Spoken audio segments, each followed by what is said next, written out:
Tony Lilet, are you crying? May naalala lang po, sir. It's your mother. Paano niyo po nahulaan? Bago ka makapunta rito, alam ko na ang kwento ng buhay mo. Nung nabubuhay pa po kasi yung nanay ko, pakiramdam ko po, kaya kong gawin lahat.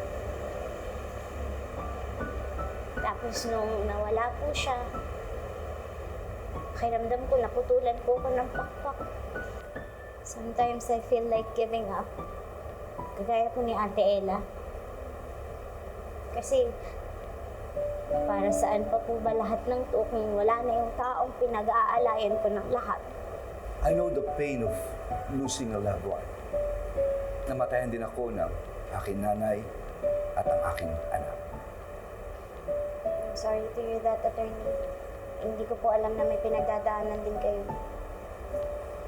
Alam mo, Attorney Lilet, na mga nanay natin ang ating mga pakpak.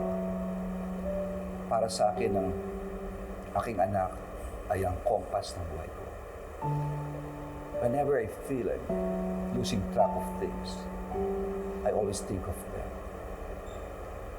Maski wala na sila dito sa atin, they will forever live in our hearts. Kaya alam mo, dapat lumaban tayo para sa kanila. At higit sa lahat, dapat maging mabuting tao tayo.